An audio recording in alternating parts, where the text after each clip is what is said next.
आगे बढ़ेंगे। खबर दी थरकोल मंसूबे की कामयाबी सिंध हुकूमत, वफाक और मकामी आबादी के मुश्तरका ताउन का नतीजा है। थर में लार्ज स्केल माइनिंग की कामयाबी को पूरे पाकिस्तान में अपनाना होगा। वज़ीर आला सिंध सैयद मुराद अली शाह की माइनिंग टेक्निकल कॉन्फ्रेंस में शिरकत के बाद सहाफ़ियों से गुफ्तगू करते हुए कहा कि सिंध असम्बली मुतादिद बार नए सूबे के क़याम की मुत्तफ़िका मुखालफत कर चुकी है। फ़िलहाल सिंध की तकसीम से मुतालिक किसी तब्दीली का इम्कान नज़र नहीं आता। इस मामले को गैर ज़रूरी तौर पर मुतनाज़ा या सनसनी खेज न बनाया जाए। ज़ख़ीरा अंदोज़ों के खिलाफ मौसर कार्रवाई में 2.5 से 3 लाख टन गंदम बरामद की गई। वो उधर से वो हम शेयर करेंगे।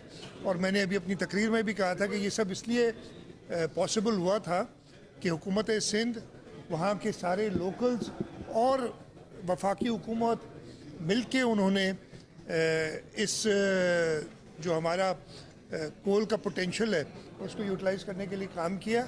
और मेरा मैसेज इधर यही है कि जो थर का मॉडल है उसको पाकिस्तान में हर जगह पे इस्तेमाल करें, लोकल्स को साथ लें ताकि ये कामयाब हो सके। ये पाकिस्तान में पहली माइनिंग कॉन्फ्रेंस है जो Sindh agro coal mining company organise की है। इसके अंदर पूरे पाकिस्तान से माइनिंग सेक्टर में जो भी लोग इन्वॉल्व हैं, चाहे वो मशीनरी मैन्युफैक्चरर्स हों, चाहे वो माइन के डेवलपर्स हों, जो टेक्निकल लोग हों, वो सारे इधर आए हैं।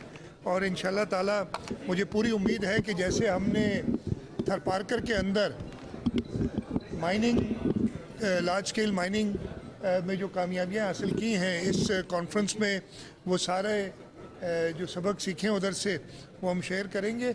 और मैंने अभी अपनी तकरीर में भी कहा था कि ये सब इसलिए पॉसिबल हुआ था कि हुकूमत सिंध, वहाँ के सारे लोकल्स और वफाकी हुकूमत मिल के उन्होंने इस जो हमारा कोल का पोटेंशियल है